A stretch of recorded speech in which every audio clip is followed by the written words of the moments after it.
Hello everybody and welcome to today's webinar. This is a webinar entitled Developing Your Own Personal Brand, What Makes You Special, or Confidence to Lead in Developing Your Own Personal Brand. I am Naomi Dixon, Membership Coordinator for SET, that's part of the Education and Training Foundation. SET is the Society for Education and Training, and it's a membership body dedicated to professionals working across further education, vocational teaching and training. This is the first of 3 webinars for aspiring leaders who want to apply for leaders' positions and develop a stronger leadership presence by looking at strategies and techniques that help you to define and articulate your skills, talents and motivation. This webinar is not about fixing you, but it's about offering you choices in how you choose to act and behave. The webinar will look at how you sustain and develop a more powerful sense of self and authentic leadership style. So today we are joined by Pauline Odulinski and Katherines James. Now, Pauline is a retired CEO and principal, currently working on a range of projects in business, further and higher education, including strategic planning and business systems, change management, mentoring and coaching CEOs and senior leaders. She's currently the chair of City College Plymouth, a director of the Women's Leadership Network and a fellow and visiting professor at Buckinghamshire University. Katherine is a board member for the Women's Leadership Network. She is a consultant on leadership, SEND, mental health and social inclusion. Prior to this, Katherine worked for the Education and Training Foundation, where she was responsible for commissioning and managing projects delivering leadership, management and governance development opportunities. Katherine also worked for ELSIS and the Learning and Work Institute, where she led on large national projects, reporting to government and writing policy and good practice skills. So there will be 2 more leadership webinars following this one on unconscious bias and one on self-doubt and dealing with imposter syndrome. The details of those will be circulated in your post-event email so you can register. You are welcome to submit questions throughout the webinar. There's that box underneath where you can see the presentation. We will come back to them at the end of the presentation when we've got some time. So thank you again for joining us today, and so for today's presentation I'm now going to pass over to Katherine and Pauline. Hello, my name is Katherines James and this is Pauline Odulinski, and we're here from the Women's Leadership Network and I'll just to say a few words about the Women's Leadership Network, which was established about 35 years ago, and it was established to increase the number of women at principalship level in colleges, and I think it's fair to say that we've been successful. It's nearly 50-50, not quite, but we're nearly there. But actually we felt that it was very timely to, if you like, relaunch the Women's Leadership Network. So we are now relaunching with a new strategy, a new board and a new offer to the sector, and we are now sector-wide, so we want to work with women across the whole of the sector. And it's also about leadership, not just leadership of position, but actually leadership wherever you are in the sector, so that women have perhaps more of a voice and helping women to make the changes and the impact that they want to have.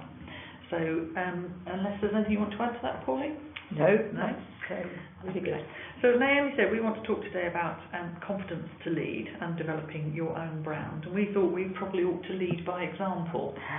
So we've just spent a couple of minutes in preparation for this by developing what we've known as our elevator pitch. I'll talk a bit more about that later in the presentation, but we decided to do that by way of an example. So Pauline, do you want to go first? Okay, well, I must say that I found this really quite hard to do. I think it is a difficult thing to do, but I would say that I think it is important that if you can, it's a very useful thing to do. So I'm going to give it a go. So this is my elevator pitch. I have a broad sector experience from being a lecturer through to being a principal CEO. My values of equality, challenging prejudice, championing fairness are, I believe, very strong about personal values.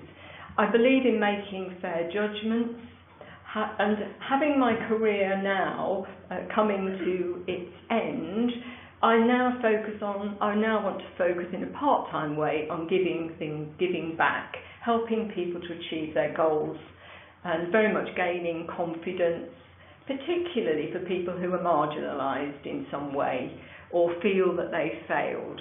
So that's me. Okay. And my elevator pitch, again, a very broad experience of the sector. For me, the variety of opportunities has been important, and the ability to make those links and connections across the sector has been something which I like to do. I am passionate about EDI, and I always approach what I do with creativity and innovation, and nothing excites me more than that blank sheet and those questions: how do we do this, and how do we make a difference? So there you go. Those are our pictures, and as Pauline said, it's hard to do, and it does take a bit of practice. And do feel free in the question box to give us feedback about our elevator pitch, because we can always improve.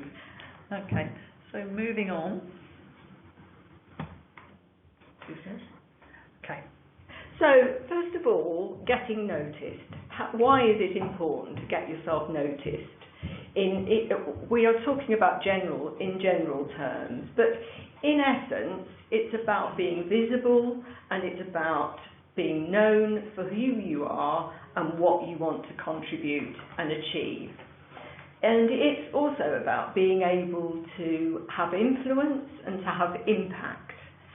And it is really important to be, in my view, authentic. So trying to be someone you're not is not going to work, because you can sustain that for a short amount of time, but in the long term, being authentic, being who you are, is a really important part of creating your brand. Consistency, being trusted, building that trust and being reliable is also really important. People know what you stand for, and they can rely on you doing what you say you will do when you say you will do it. All of this is about building who you are, but building a reputation for yourself that is really positive and strong.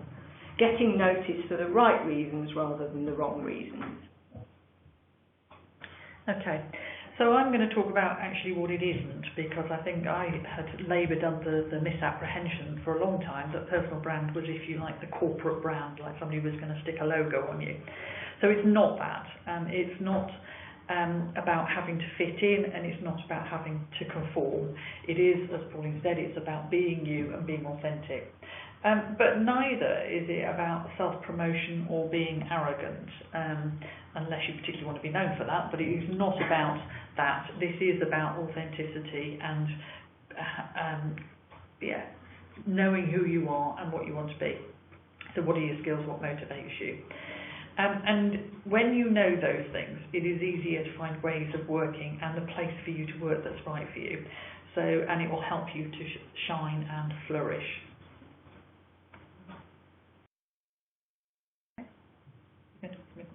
Yes. That's really interesting. But presenting is really a multifaceted thing, isn't it? It's about much more than just the kind of the visuals and things. So, Katherine, what would you say it is in its holistic sense? It is about, as I said, who you are and what you are, but when we talked about this, for you, visual presentation is quite important, and you talked about that. Yes. Tell me why you felt that that's important. Well, I think presenting yourself is a key factor, and it's both visual and verbal communication that's really important. I think it has a high impact, as we know, because people make assumptions about you within seconds of meeting you without you even having to say something. So you need to think about that in terms of how you present yourself visually and how you present yourself from a communications point of view. So the way you dress, the way you walk, the way you stand, your voice, your tone, and your language all says something about you. And we do it instinctively. We use all of those things in everyday life really instinctively. But if we want to build a reputation for ourselves for being professional, or being an expert in something maybe, then we need to kind of just think about those things. And it's not about everybody conforming.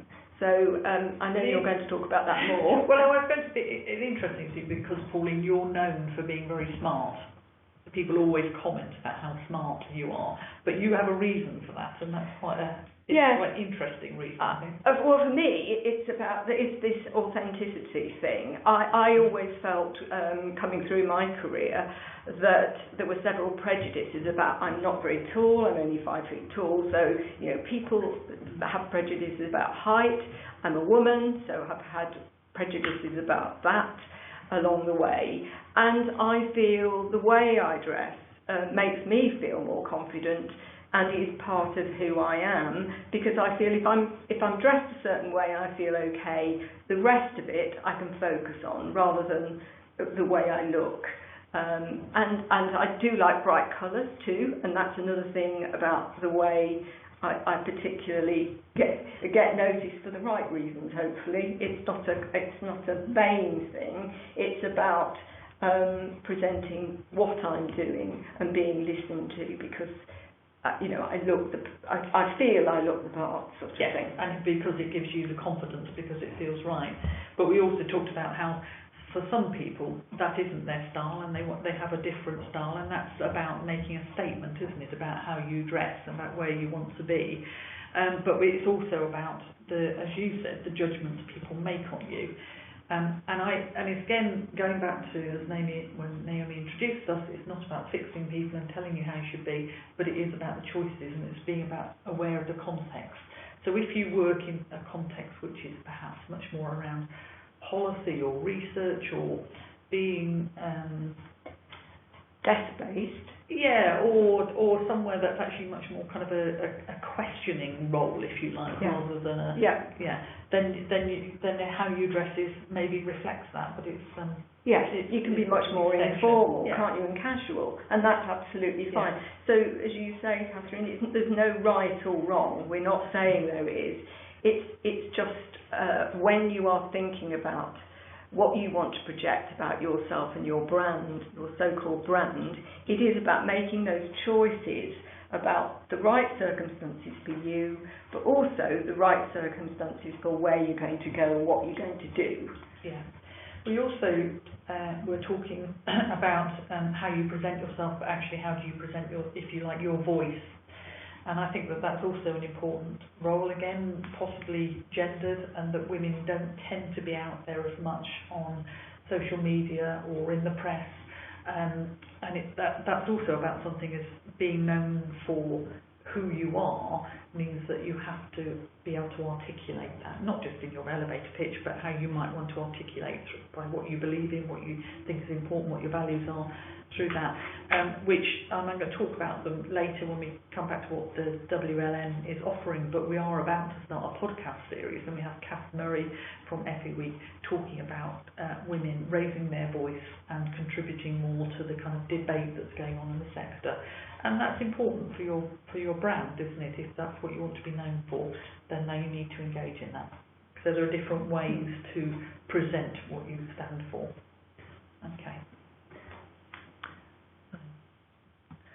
Okay, so why do it? Well, as we have been saying, I think a lot, that it is about being your best self. It is about feeling comfortable and authentic. I think it's one of those things that it matters, and it kind of matters more when you're not being that, because actually that really does erode your confidence and well-being. So being your best self, being in the right place where you are, being able to live your values, enables you it builds confidence and well-being. The other thing I think is why do it is because actually you need to be in control of your narrative. You need to be able to tell your story of who you are and what you are achieving and what you're doing. If you don't do it, people will have assumptions. You'll have assumptions made about you. So if you're not speaking up at a meeting, or you're not out there on social media, or you're not volunteering for projects, or you're not networking, the assumptions are, and often they will be, there will be the wrong assumptions possibly, because they will be that you're not interested, or that you're shy, or that you don't have anything to say, that you're dull or whatever. When you project yourself, then it's about being in control of your narrative. If you are, lots of people don't want to be out there on social media, but actually if who you are is about being a really good teacher in the classroom, that's what you need to be saying about yourself. That's part of your narrative. And I think when people know who you are and what you stand for, that's when it begins to open up the opportunities and experiences for you. People will, it's like being picked for the netball team, isn't it, at school or whatever. So know what you're good at, you get picked, and you get offered opportunities and experiences here. And then obviously that enables you to have more influence and make an impact when you're involved with things. When you're open about who you are and what you can do, then you have the opportunities to make the impact. And those are all good for you, and they're all good for your own, as I said, confidence and well-being. But actually, the other thing I think is we need to acknowledge is actually others benefit, because it's actually contributing to the discussion, isn't it, and to our thinking and to our development.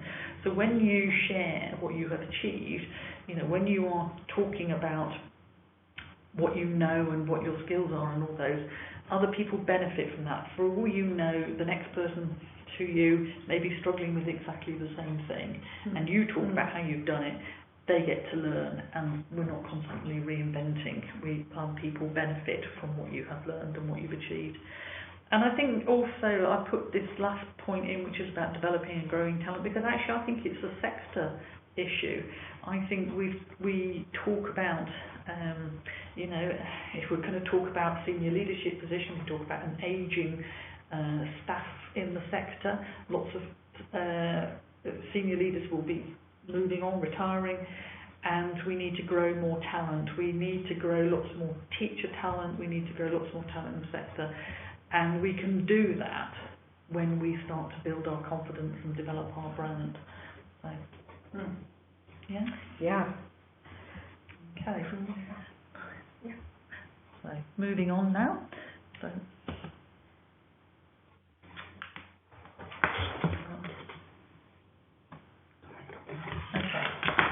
So, what makes you special?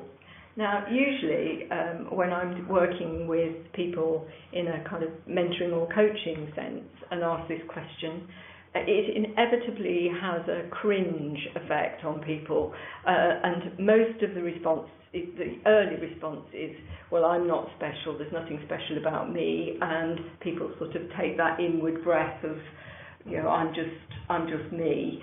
I think why it's interesting to actually explore what makes you different, what makes you stand out, is really quite important. And that is particularly, we all have a unique set of life and work skills and abilities that we build up right from the time we're born, don't we? We're going to start by kind of exploring some of this with you, and what I would like you to do is just to reflect as we're talking about what makes you special. What are your differentiating factors? And it's all about your kind of personal brand.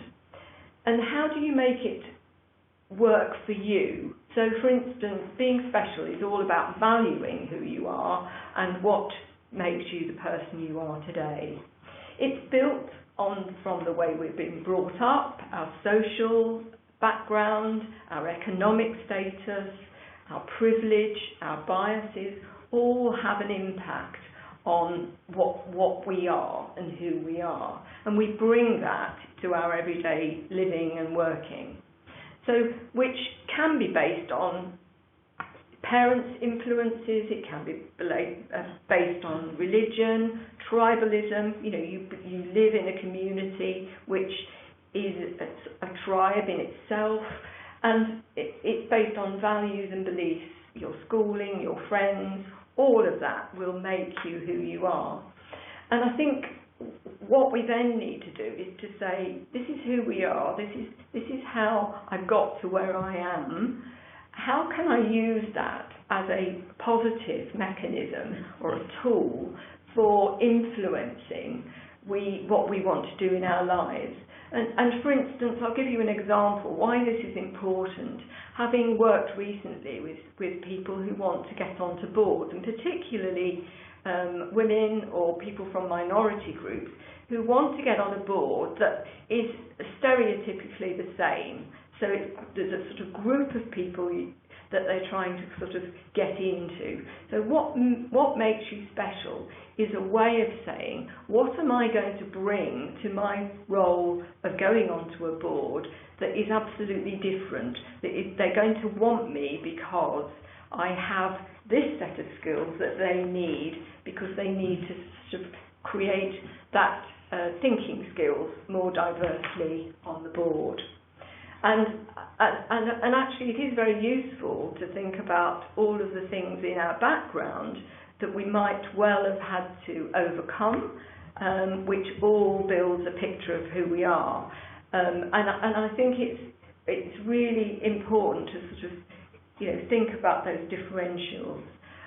My passion, what I would be bringing to a board, is that inclusion, diversity, absolutely believing in equality, and thinking about how we make the board think more laterally when making decisions.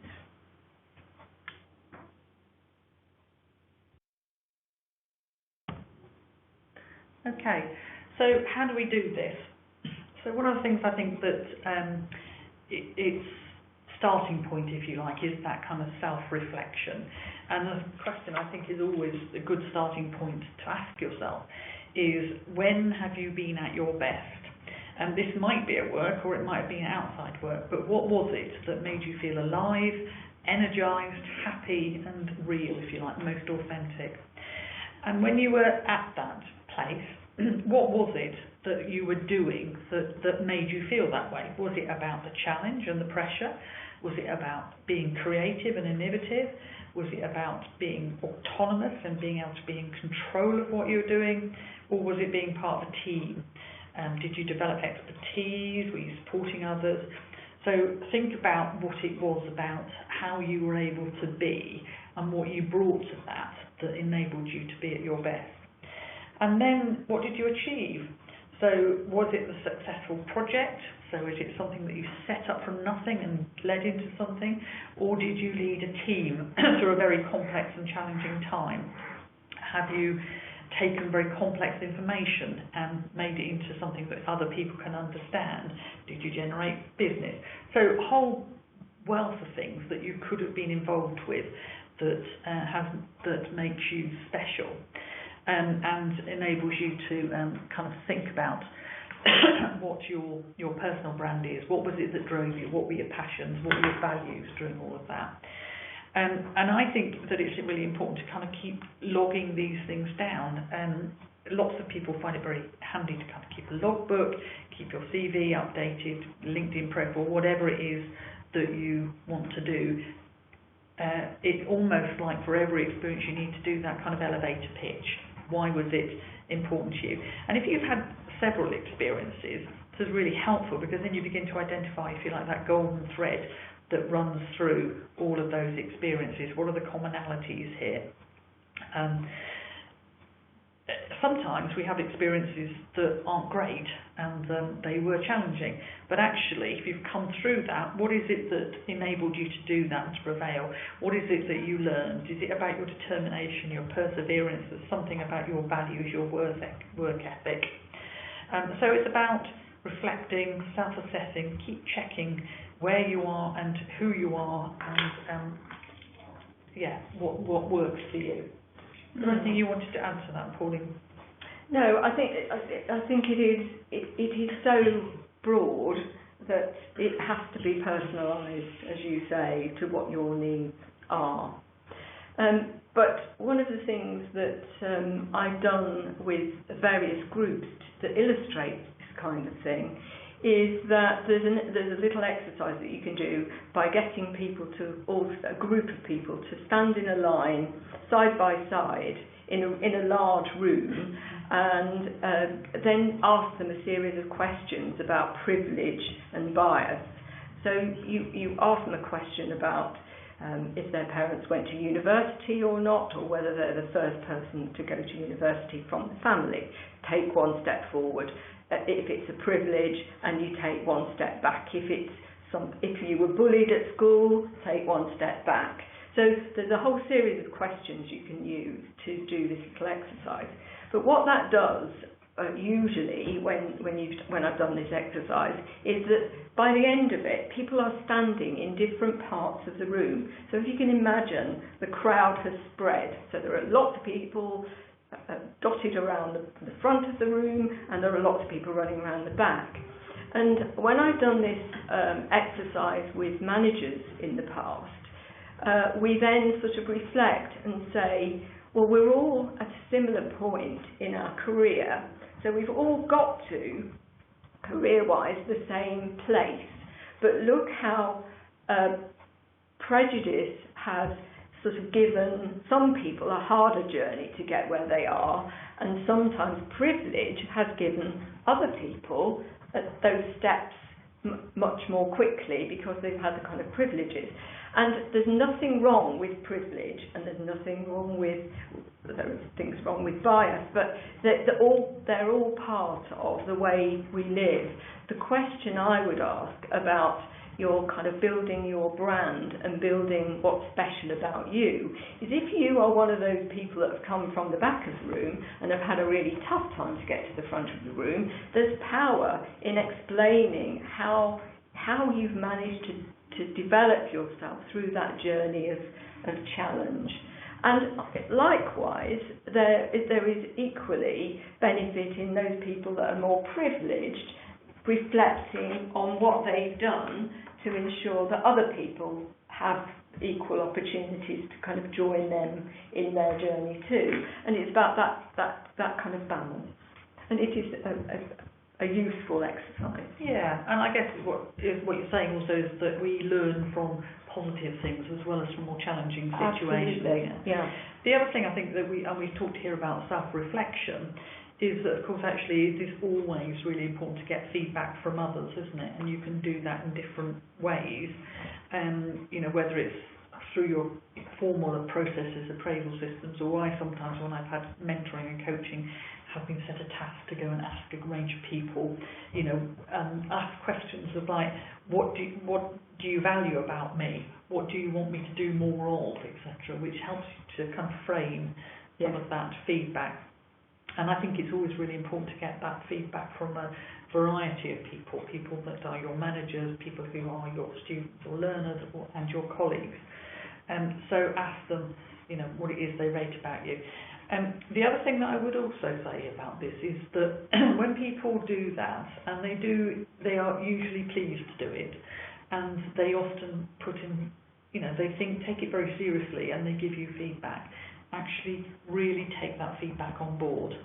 I think it's very easy sometimes for us to kind of see something and somebody will give you a compliment or they'll say something very positively, and it's often our reaction is to sometimes kind of dismiss that.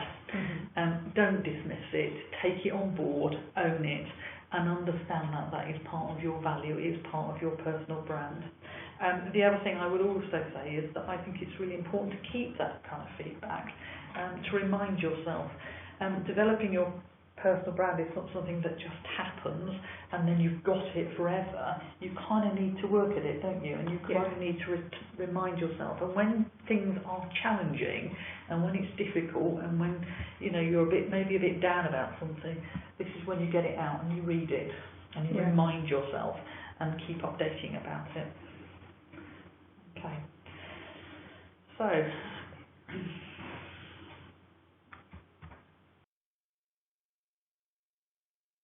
I think we've talked about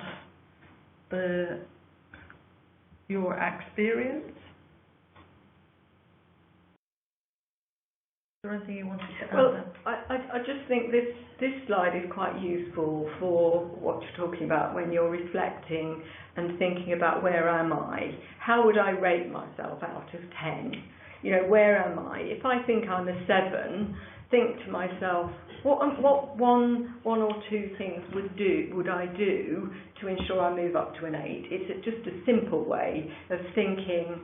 I could just do one or two things to reflect and change my behaviour or change something about myself or the way I do things in order to be more effective or more successful in whatever it is I'm trying to do. And I think similarly for skills, isn't it? Yes. The importance of... Yes, we talked a lot about attributes and personal attributes and values and beliefs. What we haven't mentioned is skills. And skills and experience are terribly important, of course, but we do tend to focus that a lot when we're writing CVs or we're putting ourselves forward for things.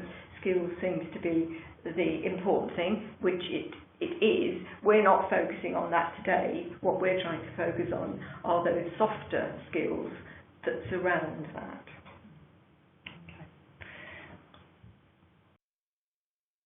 Okay. So this is now moving on, so we've begun to look at you building your own personal brand, understanding what it is. I don't know if any comments have come in or any questions. No, not on the content as such. We've had one person write in because they have a meeting as a sector and have had to go, but they're really enjoying the webinar and asked if a recording will be made available later. So just to let you know that is absolutely the case. Everybody who registered on this webinar or registers for the other two webinars, whether you can or cannot make that time, don't let that be the thing that restricts you.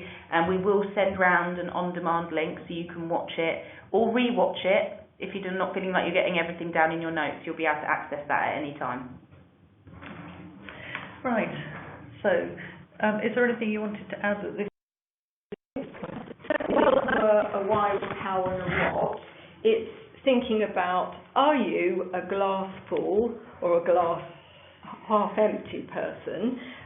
Because, and again, there's nothing wrong with being either. We are who we are. But I think it's one of the things that we have to consider when we're trying to make an impact or we're trying to influence someone or something, that sometimes we need to go against our natural style. If our natural style is being more introverted and maybe kind of much more risk averse, then maybe the opportunity to be more positive in our outlook is something that we have to consciously do. And as I say, it's not a right or wrong, it's just something to think about. Okay, thank you. So what we wanted to look at now was how do you begin to tell your story, if you like, of your personal brand. And so this is about what are the opportunities out there. At the start of this, Pauline and I did our elevator pitch, and any feedback on that, as Pauline said. And this is something I think it's really hard to do, and as I say, it's cringe-making, but actually it is really useful. It is very valuable. Partly kind of useful because you have to distill yourself, if you like, down to 2 or 3 sentences, and that really makes you focus on what it is that is important about you. So when I thought about it, I thought, well, broad experience, I've been around a long time, and I have gained, I have something to offer, and I like to make the connections.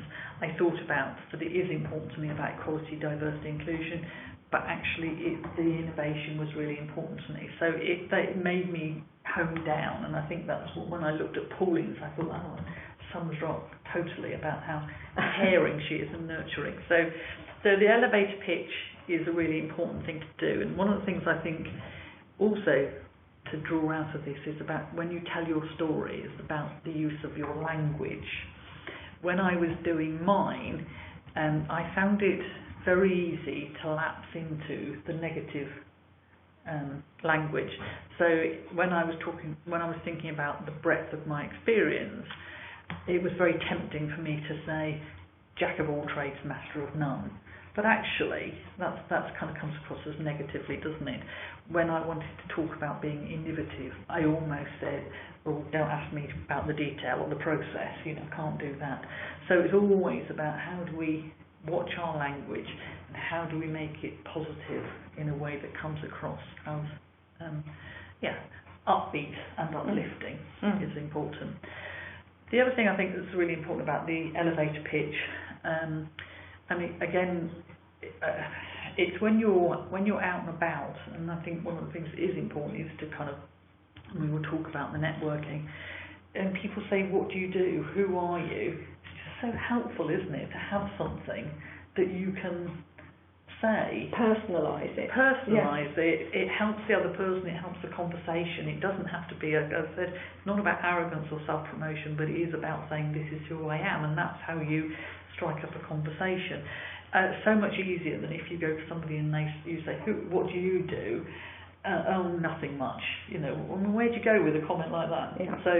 So I think there's a lot to be said for knowing it and saying it and being able to describe yourself and what you stand for in 2 or 3 sentences. Which kind of leads on to the next comment, which is about prepare for opportunities when you've got to talk about yourself. Go into appraisals with a sense of what it is you've achieved, what you think you have offered and brought to the organisation that you work for, what is special about you, and obviously do that through formal things like appraisals, interviews. Think about how you're going to ask those questions. I know, Pauline, you talked about an interview where you actually asked people for their elevator pitch, so could happen. Yes, it's a very common interview question, certainly for senior leader posts. So do prepare that because I think it's really hard if you haven't thought about it beforehand. And that's where, as we talked about earlier, where keeping that log, keeping things updated, keeping things fresh in your mind is really important, isn't it? Because you could just go to it. It's almost like your revision notes for it, isn't it? That's have it to hand to remind yourself, particularly when you are, of course, about to go into interviews, when you're probably at the most stressed you're going to be. Well, if you're me, you're going to be really stressed, so you need all the help you can do. And again, that get support from other people to help you do that. So Katherine, let's have your little summary of what makes you who you are. Why would I be interested in talking to you, or interested in considering you for a position in my organisation? And it's not about the skills, it's about you. I want to know about you. I want to get under the skin of who you are personally. Okay, well, I would build on my experience as somebody who has worked in lots of different types of organisations on lots of different things within the sector. So I think I bring that overview, but I do have that skill of making connections. You're looking at me now because I'm talking about skills, and you don't want me to talk about skills. No. Tell me yours, Pauline, and show us how it's done. I'm not going to put this up as a model. This is just I'm just going to express who I think I am. What makes me who I think I am is based on my values, as I said earlier. For me, it's about wanting to help people through learning and development particularly, because my background was very working class, very happy childhood, but very working class, with not very affluent parents who had to work really hard to bring up 2 children. And that gave me a really strong work ethic, because I saw how hard they had to work just to keep the household going, and really kind of live in a reasonable way. We grew our own vegetables, we had our own pig in the backyard and things. So because that was the only way. I'm a post-war baby, so that was the only way we could eat. So that all makes me who I am. So I have very strong values of equality and diversity, because I was brought up in a time when women were definitely considered to be second-class citizens. My brother would come home from work and sit there with a paper with my father, and my mother and I would get on with the cooking and the chores. And this gave me a real sense of injustice growing up. So I'm sure all of these things created me to be the person I am, which is someone that is passionate about trying to help people that have been disadvantaged, either minority groups or through no fault of their own. The school system has said they're failures and they need help to get along the way. So that's really who I am.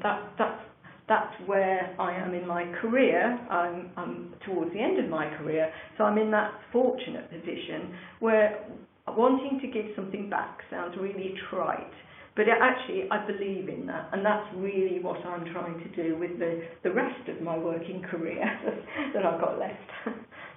That's me. Thank you. That's really helpful, isn't it? And that is about that story that you have to tell, and the narrative about yourself that you want to control. Okay.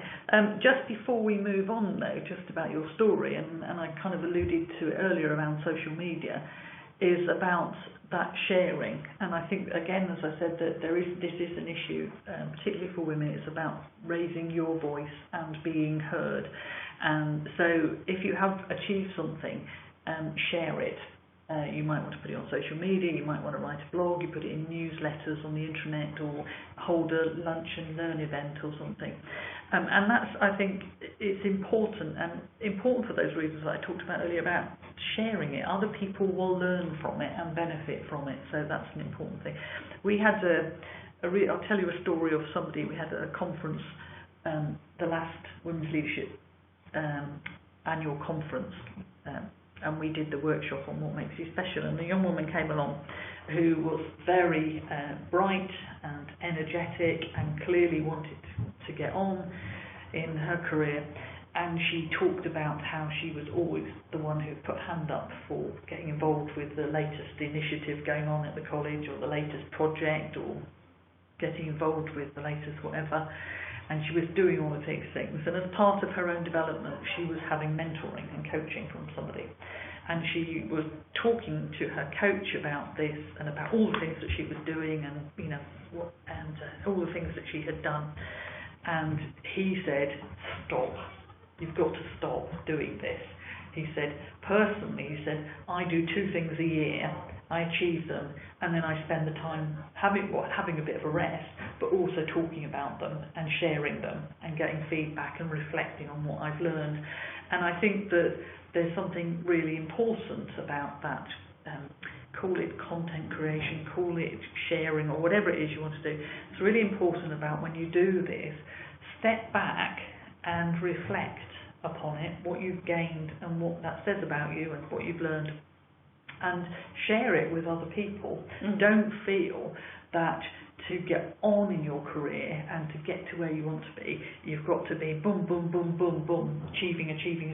Sometimes the real fruit that blossoms from achieving things comes from when you're actually resting, doesn't it, if you like, in between things. It's the gaps that get filled. Yes, and those gaps. So it kind of, I thought it just stuck with me, that story, because it just felt to me a really important thing. And I think really important because actually all of this shouldn't be hard work, should it? And it shouldn't be a slog. That is that doing this, it should be something that is a pleasure to do, because it gives you a strong sense of self and builds your confidence. Yeah, absolutely. The other thing that I also wanted to say on this before we move on is just also, again, going on to that language. I talked a bit about it in the elevator pitch, and don't use negative language, because also I think the other thing that's important around your story and your values is actually how you help other people and you support other people and enable them, their achievements, to be recognised. So sometimes it is important to say, not to steal the work for yourself, not to kind of big yourself up at the expense of other people, but actually to use the word we, and to say we've done that or they've done that, and then you become known as that person who is, genuine and true and kind and nurturing. And if those values are important to you, which I suspect, probably working in education, they probably are, it's about helping other people to be recognised for what they do. So there are times when you need to say I, and there are times when you need to say we. So those are important things. Okay. Okay, so what is it not? Okay. Shall I go to the next slide? Yeah. So, as I said before, I keep saying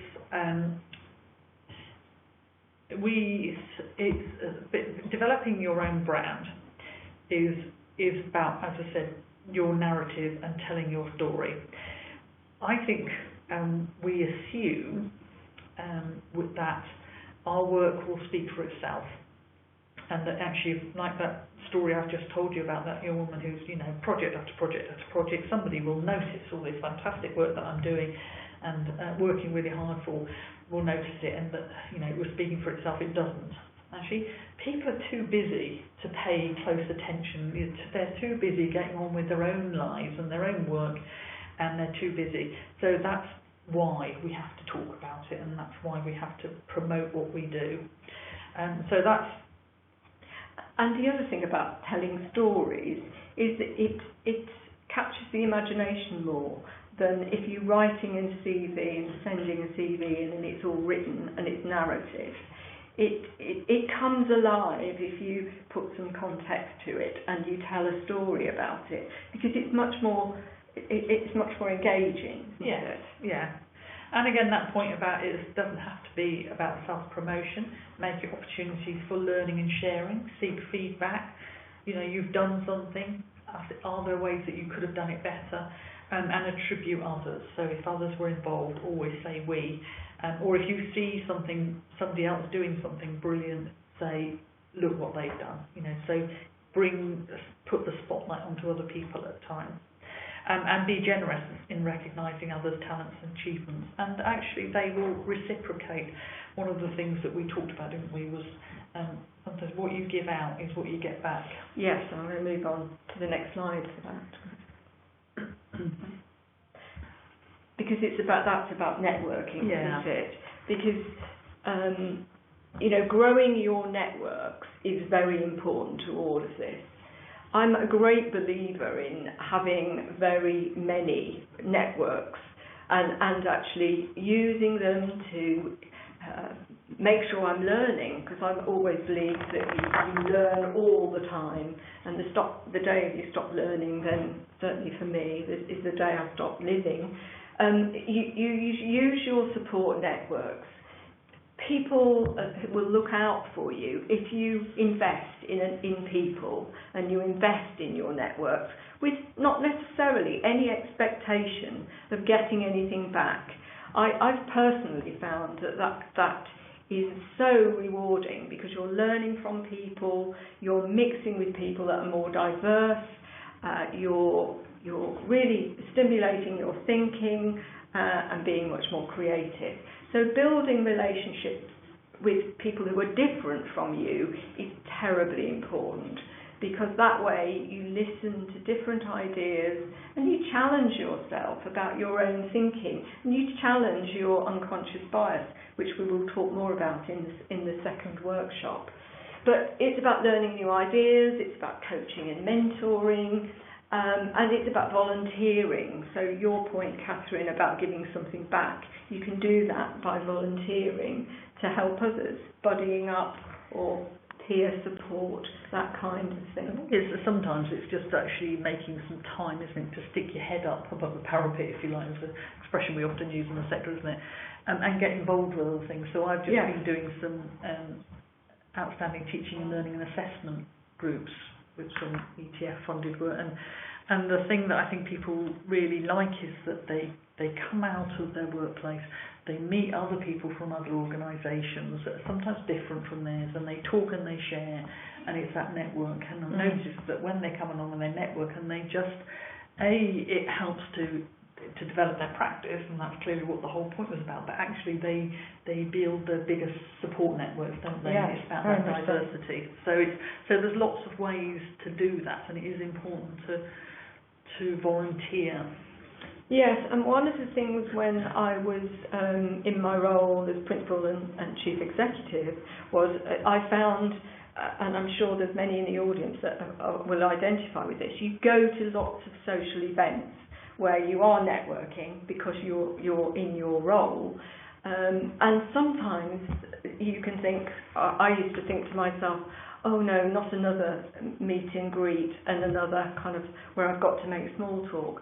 But one of the things I did as a sort of technique was to think, this has to be useful. So I used to prepare, and before I went to anything like that, I would find out who the audience were, who the other guests or the participants were going to be, and I would sort of think to myself, what do I want from this occasion and how am I going to get the best from it?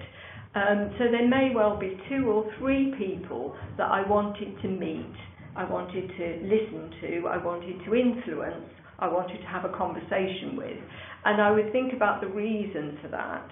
You know, what if I wanted to influence them about the organisation I was representing or so on.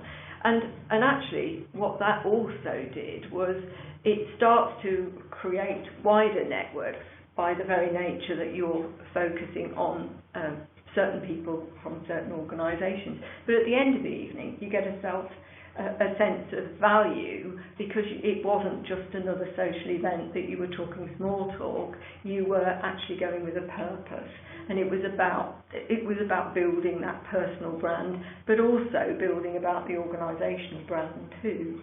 Yeah, and we talked, didn't we, about when you go to events now, there's always a hashtag or whatever.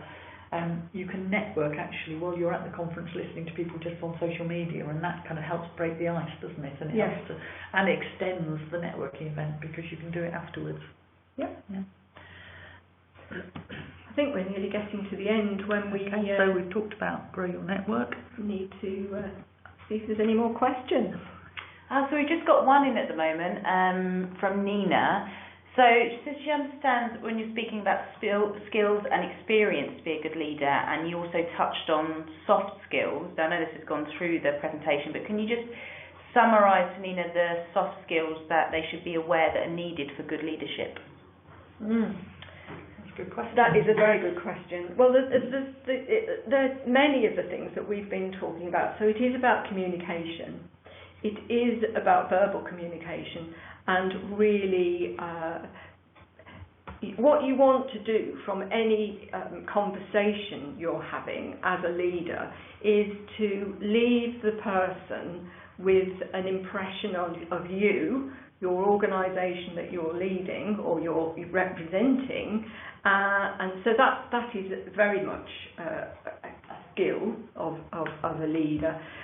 In the brand, I think the other kind of soft skills are very much about your values that we talked about earlier. It is about if you have strong collegiate values, which I do. So when I'm working in an organisation with people, I think it's taking your point, Catherine. It's about an us. You know, we had a mantra that was one college, one team, and that was part of the culture of everybody being equal and having equal status. So developing those soft skills of empathy, listening skills, really listening to people, and if they've got an issue, then really listening to it and actually having a conversation about what's possible and what isn't in a very sympathetic way. So you're not just paying lip service to those kinds of things. Anything? I think so. I think we talked about authentic leadership, haven't we? Yeah. And I think for me, when I think about the leaders that I have admired, they are leaders who they live out their values, and you see it, and it is, like you said, it's about how they talk to people with respect, with kindness, with fairness. It's about how they act, and their actions are often in accordance with that. Sometimes, because we live in the real world, there are difficult things that they have to do, but that is always done with respect. And always and empathy and so I think that for me it's about it is about living in accordance with that. I think there are skills that go under that, aren't there? Which is like you say, how you talk to people, but it's also about how you listen to people, how you can enable people to be at their best and their potential and contribute, give people that space to grow into their roles, etc. Again, I think those are the leaders that I admire. I'm going to pay Pauline a compliment now, because when we first started working together, Pauline's question to me was, how do you work best? And I've never been asked that question before. I was quite taken aback. And it was about, what Pauline was trying to do was actually give me that space to be who I needed to be, so that I could work at my best. And I think those are the leaders that I've always admired, which is that generosity to other people, and recognising what they bring and helping them to do that even more. So I don't know if that kind of answers the question about soft skills, but I think it's I suppose there's another aspect that I try to live up to, and that is try not to make enemies. Even if you don't particularly relate to someone, because they're just the polar opposite to you, your style or your culture or your ethos. But I think it's always, going through my career, one of the things I've learned is, if you can keep people, there's that saying, isn't there, about you keeping your friends close but your enemies closer. And I think that's really true. Try to kind of work through any personal bias you may be feeling about someone else, because actually they're just different, and their difference is equally valued to other people.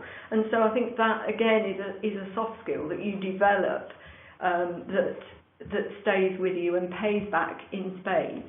Because if you fall out with somebody along the way in your career, chances are somewhere along the journey you will meet them again, and it might come back and bite you. And that's not the only reason to do it.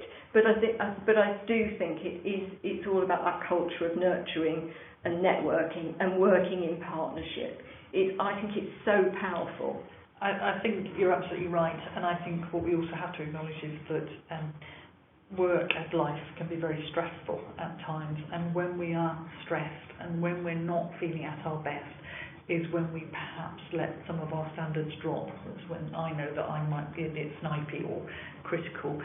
Actually, I think there is also something about leadership, because of where, particularly if it's positional leadership, I think, is that there's something about taking responsibility for yourself and your actions, if you like, accountability, and making sure that how you're feeling, whether that's stressed or just, not in a good place, that doesn't play out and doesn't impact on other people. And I think that that's quite important, probably quite an important thing for the sector at the moment, isn't it? That, these are tough times. So I think there's also something about leadership, which is actually your ability to look after yourself and to maintain your own sense of well-being and confidence. Okay. And we've got another question here saying, as your network grows and you build relationships, what practical tips do you use to manage those, as this can be quite time-consuming, even if it is incredibly worthwhile? That's a really good question. Yeah, I'd like to know that as well. Well, I think the simple answer is you have to prioritise them, and those that you think are really important to you at that time, you will prioritise, because they are either important for your career or you think they're going to be important further down the line. So there's a short term, mid-term, medium term and a long term. But and so by prioritising them, you may well have some of your networks that you don't really engage that much, but you still keep in touch. So there's the keeping in touch, and there's the sort of I go to occasionally, and then there's those that you will really work hard because they're really important to you, and they will change as you go through your career. But if you keep them all if you can keep a connection, albeit a loose connection, with those networks, then when you want them, because they become more important, you can re-engage and you haven't lost touch.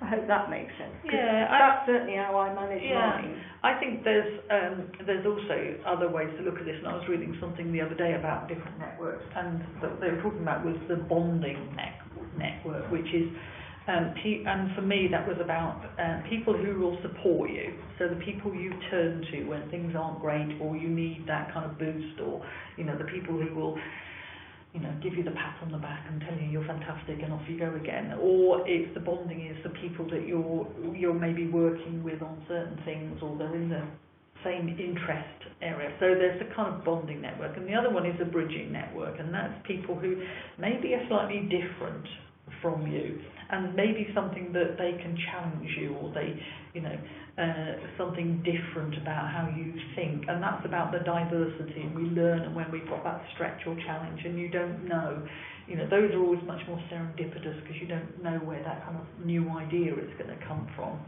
So I think there's also about that, and about how you manage that. And the other thing is about acquaintances.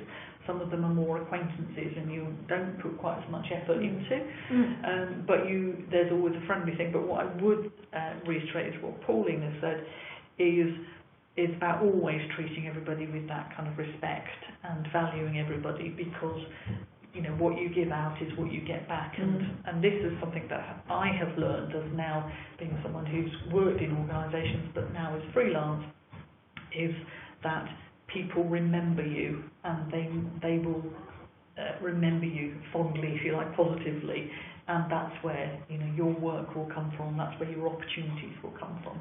So treat all your networks with great respect and value them, but also understand how your networks work differently for you, and use them at the right time in the right place.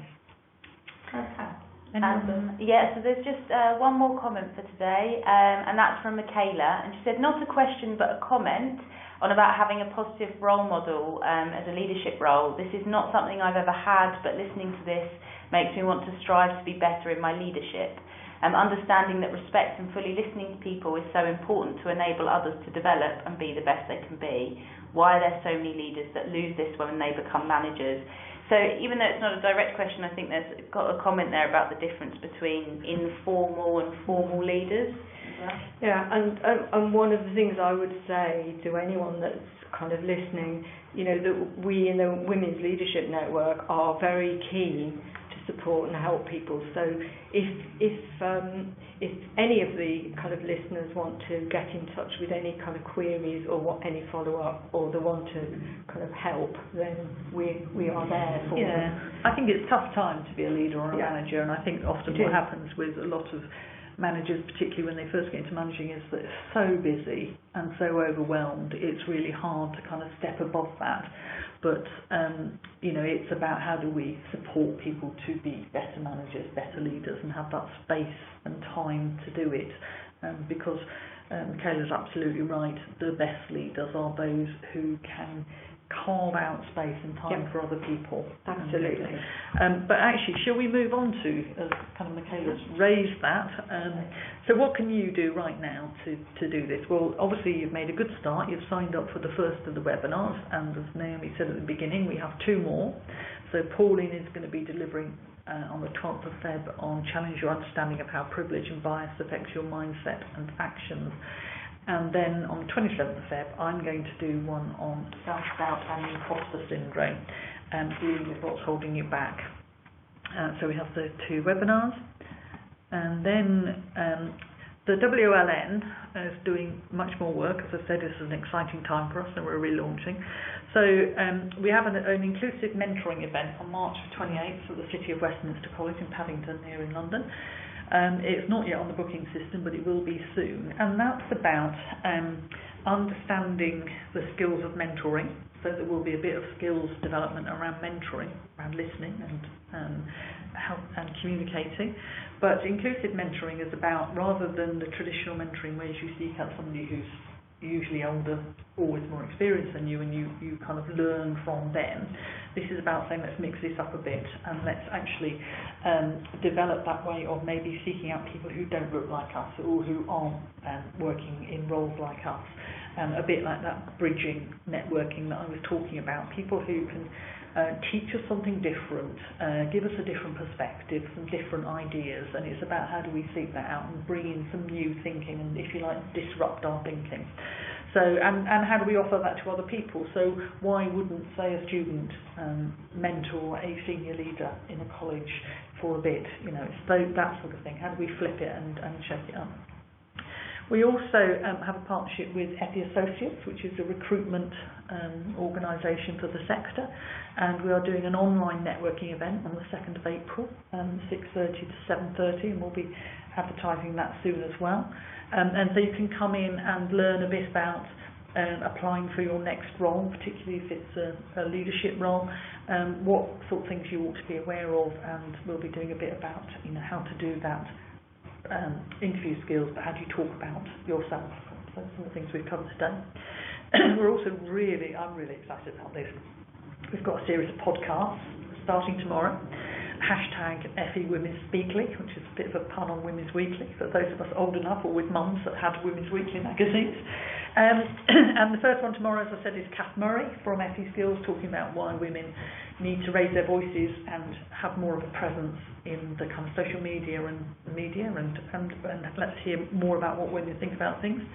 The second one after that will be Katie Shaw, who was at NUS and now she's at Unison, and she is talking about why women need to support other women to do that, and how do we give women space to do that. And then we have another series about leadership. So the person who asked the question about leadership might be interested in these. There's some podcasts on inclusive leadership and ethical leadership, and some other ones on leadership. So, and we've got some really nice ones coming up around young women and leadership. What do young women want around leadership? You can actually join WLN and be one of our founding partners. You can either get your organisation to join, go and ask them to join, or you can join as an individual, and the details of that are on our website. You can do that. And it's important to stress, this isn't a women's only organisation. We welcome our male partners too, because they are part of supporting the journey for getting kind of more equality throughout the different systems. Yes, in actual fact, some of our podcast series are going to be on what we would call allyship, how men support kind of gender equality, not just because it's good for women, but actually it's good for all of us. You know, what works for women often works for everybody. So yes, join us a founding partner. That's also our email address. You can always drop us a line if you've got any questions or anything you want to suggest, or if you want to get in touch. I've also put on there the ETF's own leadership hub, because it's got some great resources, hasn't it, and some great training there if you want to look at your own CPD around leadership. So there you go. That's the women's leadership. That's how to develop your personal brand and what makes you special. Is there any final questions? No, that's it. No? Thank you for listening. Thank you. Yes, thank you very much. And over to Naomi. Okay, so thank you very much, everyone, not only for those who came to watch the webinar, but also for your really interesting questions. I think that's really helped push everyone's learning a bit more. So just to reiterate again, I will be sending round the recording and registration links so you can join us at these future webinars. Do take a look at those other opportunities, and in fact, if you're going to be at the Inclusive Mentoring Day, I will be there as well. So Naomi from SET, do come over and say hello. We can build our networks a bit there.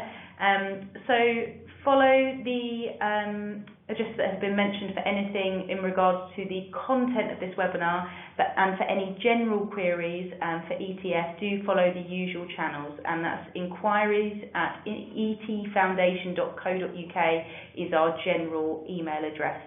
So thank you again, and we look forward to seeing you at future webinars.